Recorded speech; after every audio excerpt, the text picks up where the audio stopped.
crescimento do mercado de infraestrutura digital no Brasil é o tema da nossa conversa de hoje no Rumo Certo. Seja muito bem-vindo, é muito bom ter mais uma vez você aqui conosco. Para tratar deste assunto, vamos falar com Tito Costa, lá de São Paulo. Ele é CRO da Eleia Digital, que é diretor de Receita, traduzindo, né, Tito? Seja muito bem-vindo. Muito obrigado, Sebastião. Como vai? Aos ouvintes todos, um prazer estar aqui com vocês. Prazer todo nosso receber você aqui. Muito obrigado pela sua disponibilidade de tempo e também de compartilhar conhecimento com a gente e com quem está em casa. Tito, eu queria conhecer um pouquinho mais da sua trajetória e do trabalho que você desenvolve na Eleia Digital, e aí depois a gente entra no assunto propriamente. Vamos lá? Tá ótimo. Bom, minha formação é de engenharia, mas apesar de engenheiro de formação, desde muito cedo eu acabei guinando a minha carreira para uma carreira olhando sempre para vendas e marketing, né? E trabalho nessa indústria de telecomunicações / TI desde que me formei. E há coisa de 10, 12 anos atrás entrei definitivamente no segmento de TI através da participação em empresas de data center, que são a base da infraestrutura digital do mundo, né? E aqui estou na Eleia há 2 anos praticamente, construindo essa plataforma de interconexão digital para o país, onde a gente consegue entregar infraestrutura de data center para todas as empresas nas cidades onde nós operamos, hoje 5 grandes cidades aqui no Brasil. E são empresas grandes? Qual é o perfil? Aqui são grandes empresas do país, nas suas respectivas regiões, grandes bancos são nossos clientes, grandes empresas internacionais também são nossos clientes. Há algum tempo elas começaram a observar que o Brasil é um pouco maior do que somente o Rio e São Paulo, e começaram a investir um pouco mais no que a gente chama na infraestrutura digital de edge. Né? Ou seja, elas começaram a se aproximar um pouco mais, ou desbravar um pouco mais o país e chegar um pouco mais em regiões distantes do eixo Rio-São Paulo.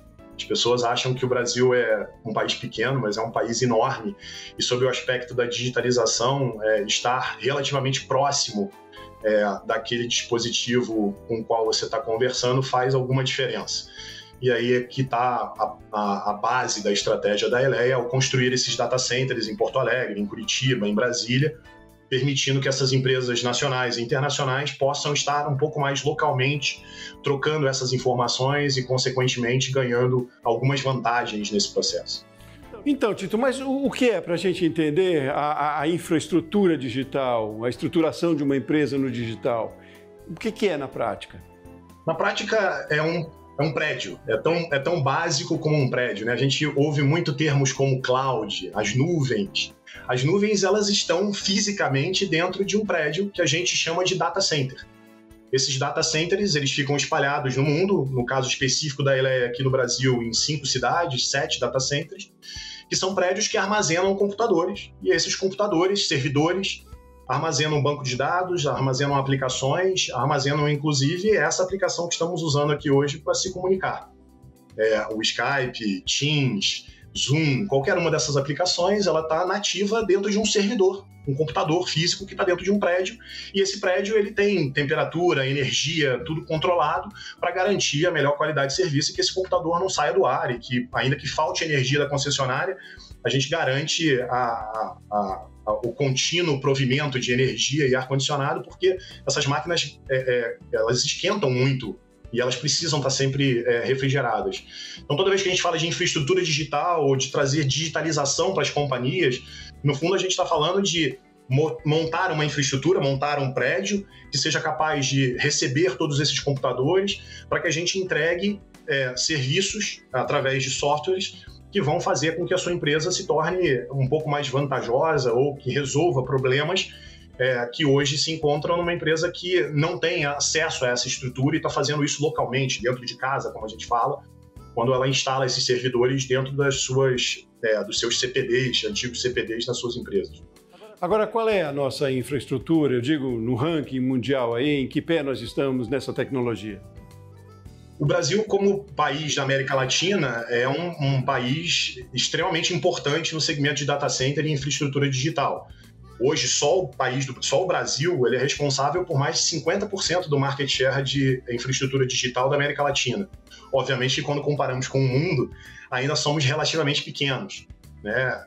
O Brasil, comparado aqui com os Estados Unidos, por exemplo, é um país bastante pequeno em termos nas medidas que a gente utiliza para poder ranquear o nosso país, que são basicamente a quantidade de energia que a gente tem de TI de todos os data centers somados que aqui estão, né? Então, o Brasil deve chegar aqui a 700 megawatts de energia de data center dentro em breve, mas esse é um número, só para te dar uma ideia, esse número de 700 megawatts é um número de uma única região dos Estados Unidos. Sozinha, ela já tem essa capacidade hoje, ou construída ou em vias de ser entregue no curto espaço de tempo. Então tem muito espaço ainda no Brasil para que a gente entregue ou melhore a infraestrutura digital no país, e é um pouco disso que a gente está tentando fazer. Mas o que falta? É investimento privado? Isso depende também de política pública? Depende de um monte de coisa, sem dúvida, política pública, porque grande parte dos equipamentos que são utilizados na construção desses prédios não existem no Brasil. E eles precisam ser importados. Algumas empresas nacionais até fabricam alguns componentes desses prédios, mas quando esses componentes se tornam grandes, na dimensão que são necessários para que esses prédios sejam prédios de alta capacidade, não tem jeito, a gente acaba tendo que importar muita coisa. Então existe aqui, sem dúvida, uma importância grande das políticas públicas nas tarifas de importação desses equipamentos para a construção desses data centers. Também há aqui uma influência nas localidades onde esses data centers vão ser construídos. Políticas de altura de prédio, até qual é o máximo do gabarito que a gente pode construir. Essas são limitações impostas pelo governo, da prefeitura da cidade ou até mesmo da ANAC, se for o caso de você estar construindo um prédio próximo a um aeroporto. Mas as políticas, de fato, influenciam a localidade onde a gente vai levar esse data center e até as dimensões desse data center, consequentemente, o preço final que a gente vai cobrar nesse data center, porque quanto mais caro é para construir, naturalmente, mais caro eu preciso cobrar do meu cliente final para que esse processo aconteça. Então, de fato, tem uma importância bastante razoável aqui das políticas públicas na construção desse ecossistema, mas também tem aqui um pouco de capital privado de enxergar essa oportunidade e observar no mercado um interesse grande do privado de desenvolver esse segmento e ajudar aquela comunidade local quando a gente fala aqui de uma política de construção de data centers edge, nas pontas, né? Ou nas cidades onde essa infraestrutura ainda não está disponível, né? Então tem bastante empresa olhando para esse segmento com grandes olhos, seja ele no macro edge, que é o que a Eleia faz, que são data centers aqui até 10 megawatts, em algumas localidades até 50 megawatts, se for o caso, e também o pessoal que está trabalhando no micro edge, e aí são as empresas de antenas de celular, né, que vão lá construir um container na base da antena, que tem ali 100 kVA de energia, ou seja, muito menor do que as dimensões que a gente entrega. Mas então a gente tem um movimento interessante aí de entendimento do setor privado, da importância e de adoção também já de tecnologias. Nesse sentido, assim, eu diria até culturalmente, a gente está nessa linha. Totalmente. O Brasil vem caminhando e se aproximando daquelas tecnologias que são desenvolvidas, seja na Europa ou nos Estados Unidos, com uma rapidez muito maior do que apresentava anos atrás.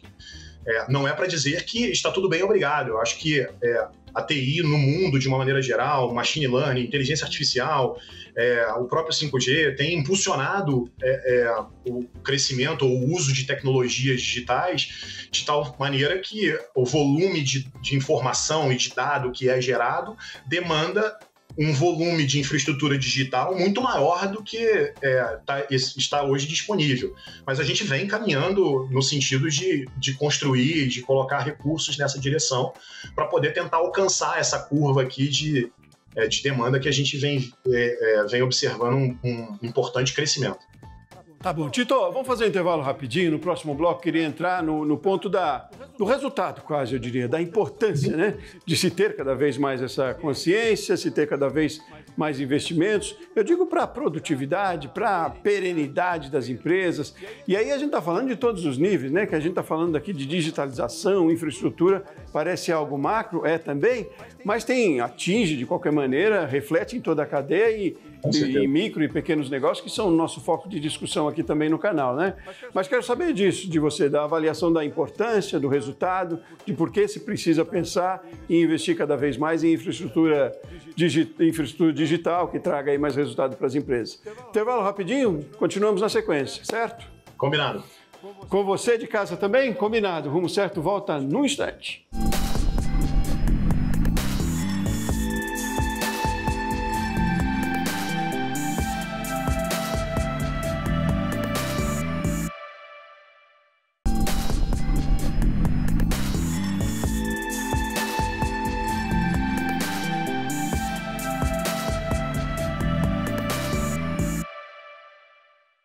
De volta com o Rumo Certo e seguimos na nossa conversa. Hoje estamos falando sobre o crescimento do mercado de infraestrutura digital no Brasil. Conosco, especialista no assunto, lá de São Paulo, Tito Costa.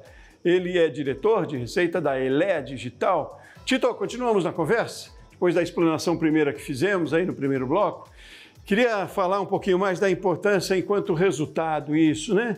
Para competitividade, sustentabilidade das empresas e aí empresas, como a gente disse já, de todos os perfis, todos os níveis. Chega ao pequeno, ao médio empreendedor também no Brasil e é importante para resultado hoje em dia, né, Tito? Sem dúvida nenhuma, Sebastião. Toda vez que a gente olha para a infraestrutura digital, a gente precisa discuti-la e debatê-la no âmbito das empresas, potenciais clientes nossos, sob a égide de trazer algum tipo de benefício para esses clientes, e são vários. Esses benefícios eles podem partir de reduções de custo que esse cliente pode estar tendo, mas também de diferenciação no mercado e até de sobrevivência.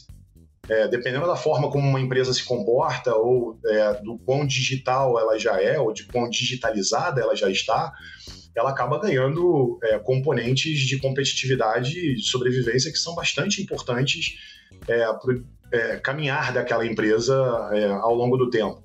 E não importa aqui o tamanho da empresa, seja ela uma grande empresa ou uma pequena empresa, sempre vão haver condições favoráveis ao você discutir esse tipo de digitalização e o quão importante isso é.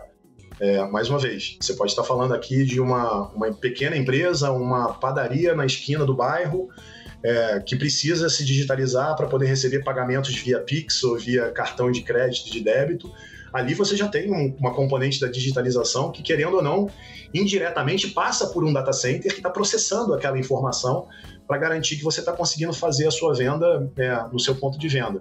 Mas também vai até as grandes empresas, de uma colheitadeira que ela é controlada remotamente e se a latência, ou seja, o tempo que a informação leva para ir do ponto A ao ponto B for muito longa, aquela colheitadeira ela pode corrigir o rumo dela ou errar o rumo dela e coletar mais ou menos soja por conta desse erro, dessa latência ou dessa falta de digitalização.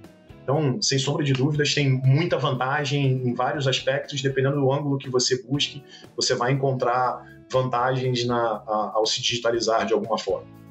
Agora, a gente tem falado muito aqui também, Tito, sobre a eficiência desse uso, ou o uso correto, talvez, do que a tecnologia nos favorece, né, das ferramentas que vêm através da digitalização toda, né? Porque são dois processos, me parece, aí, né? Uma vez que estejamos todos aí dentro deste processo de digitalização, que é a coisa talvez mais técnica, mas dentro disso aí tem todo como eu diria, um desafio ainda de usarmos isso com eficiência, né? Que é quase que a evolução da digitalização. Porque não basta que tenhamos as ferramentas, né? Temos que trazer para dentro desse processo todo valores, ativos cada vez mais fortes hoje em dia. São aí a questão de relacionamentos com clientes, com fornecedores, que já são diferentes hoje em dia. São questões como meio ambiente, ESG, inclusive, diversidade nos negócios. Eu digo, qual é a relação que a gente pode estabelecer entre a questão mais técnica da digitalização que é necessária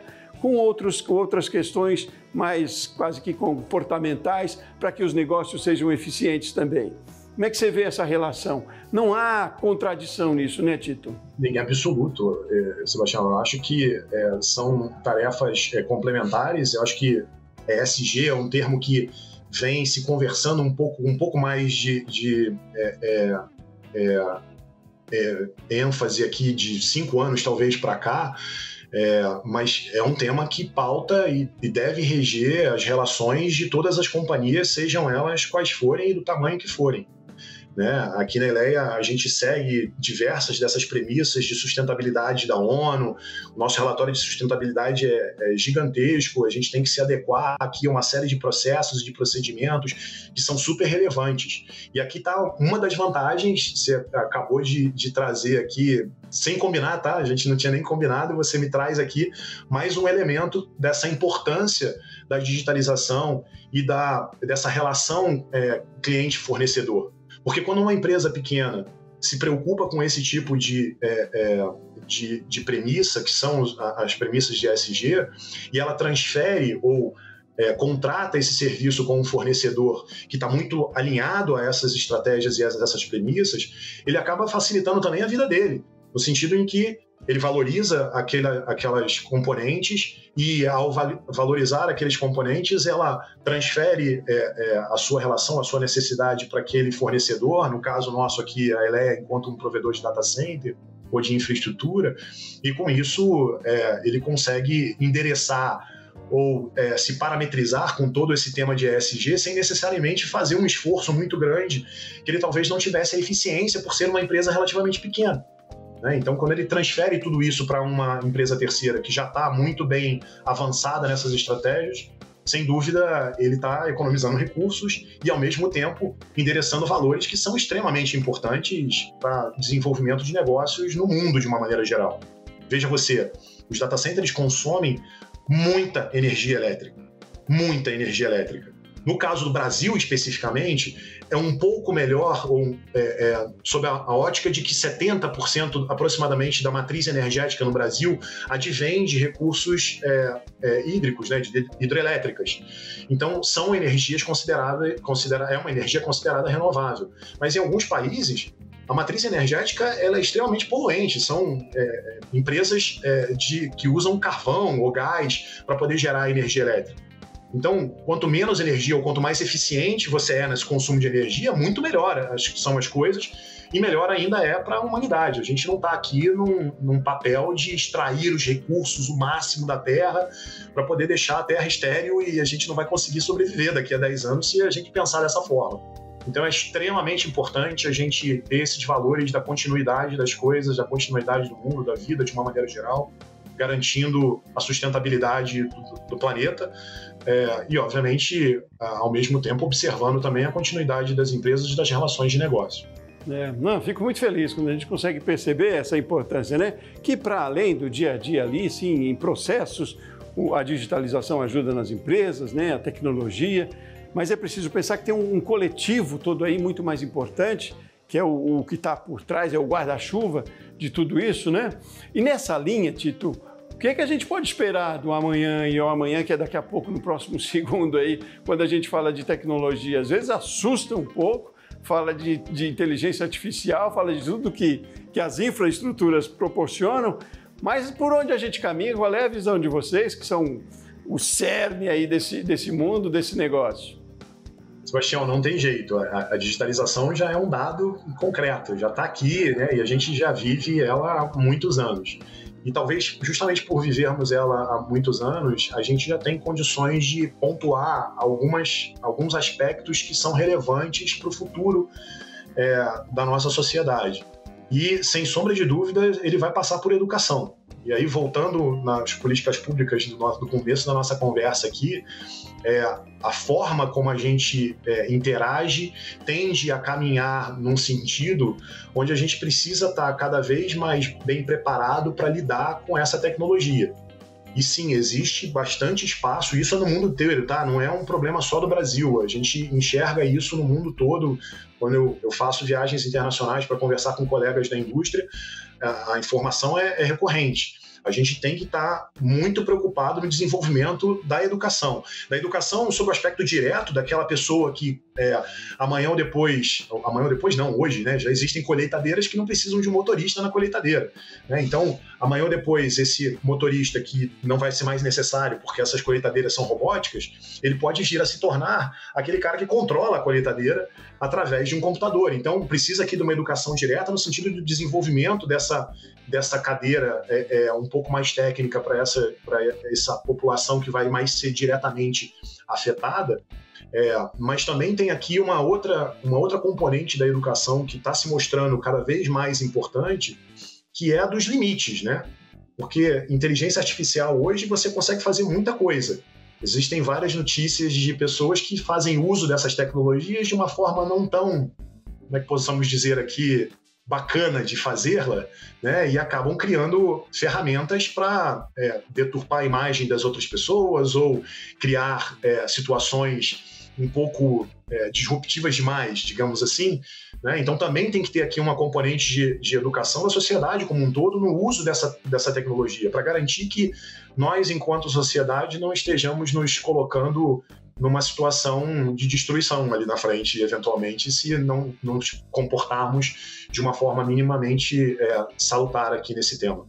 Nossa, muito, muito preocupante. Os Estados Unidos estão agora regulamentando a questão da inteligência artificial, né? Exatamente. Mas, como você diz, é para além da legislação, é para além da lei, né? É a questão aí de educação e aí bom senso e idoneidade até nesse sentido, né? É preciso que todos pensemos no que possa acontecer. Agora, você fez referência aí ao agro em mais de uma situação, inclusive, com as colheitadeiras, que realmente são um ótimo exemplo, mas você vê alguns segmentos no Brasil onde tenham já mais utilização da digitalização e de forma eficiente. O agro é um exemplo bom, mas, ao mesmo tempo, quando a gente fala de digitalização e possibilidades, é bastante democrático também, né? Todos os segmentos podem e devem usar, mas a gente tem alguns exemplos bons já, né? Bastante exemplos em todas as diferentes verticais de negócio, né? Óleo e gás é um exemplo bastante bom de como a digitalização tem ajudado na criação de digital twins, né? Eu falo de óleo e gás, mas isso aqui pode ser ainda amplificado para falar de indústria de uma maneira geral. Ou seja, como você replica um modelo através de modelos matemáticos, você consegue replicar o comportamento de uma máquina e sem que você faça intervenções físicas nessa máquina, você veja o que pode acontecer com ela digitalmente antes de você fazer aquela intervenção. Então isso acaba tornando você um pouco mais eficiente para que não tome decisões na máquina física e destrua aquela máquina sem necessidade. Você tem bastante digitalização no mercado financeiro, né? O sistema de Pix do Brasil é um dos grandes exemplos de sucesso nesse sistema, mas para além do Pix propriamente dito, que afeta o consumidor ali no dia a dia lá na ponta, os próprios bancos no Brasil são extremamente evoluídos nesse aspecto. Todos eles, sem exceção, já têm todos os seus sistemas bastante evoluídos, hospedando esses sistemas em grandes data centers, na Eleia ou em vários outros aqui no Brasil, com bastante, buscando essa eficiência, ao invés de construírem eles mesmos as suas infraestruturas, optarem por terceirizar, porque ao terceirizar tem uma série de economias e vantagens alheias a essa estratégia. Então, além do sistema financeiro, além dos sistemas de indústria, de óleo e gás, você também pode olhar para sistemas, para os verticais educacionais, que fazem muito desse trabalho de streaming hoje em dia, depois da pandemia especialmente, o EAD explodiu no mundo de uma maneira geral, não só no Brasil, né? Então, essa interação de aluno-professor agora através da tela e não mais presencial, o que traz melhorias para as empresas desse segmento e cada vez mais melhorando essa experiência que num primeiro momento ainda era um pouco, como é que eu posso dizer, não tão boa entre aluno e professor, mas agora a tecnologia vem se desenvolvendo nessa direção de tele alguma coisa, nesse caso aqui teleeducação, mas também pode ser agora, vamos caminhar aqui para vertical hospitalar, né, ou vertical médica de healthcare, telemedicina, também outro tema super desenvolvido. Então, eu acho que não há vertical que não possa extrair vantagens desse processo da digitalização. Em todas elas, você vai encontrar alguma variável, alguma componente onde a digitalização traz uma melhoria no processo ou traz uma redução de custos. para que essa empresa se torne melhor ou busque mais vantagens e aumente o número de clientes dela. Ótimo, ótimo. Instigante sua avaliação aí, Tito. Muito obrigado, viu? Às vezes mais do que investimento, é postura, é iniciativa também, né, Tito? Para se inserir no mercado aí. Foi um prazer enorme conversar com você, meu caro. Obrigado por hoje. Sebastião, muito obrigado pelo seu tempo. A todos os ouvintes, um abraço. Foi um prazer estar aqui com você hoje. Muito bem. Muito obrigado a você de casa, você aí da sua empresa que acompanhou a gente aqui no Rumo Certo de hoje. Eu volto no próximo programa. Forte abraço e até mais.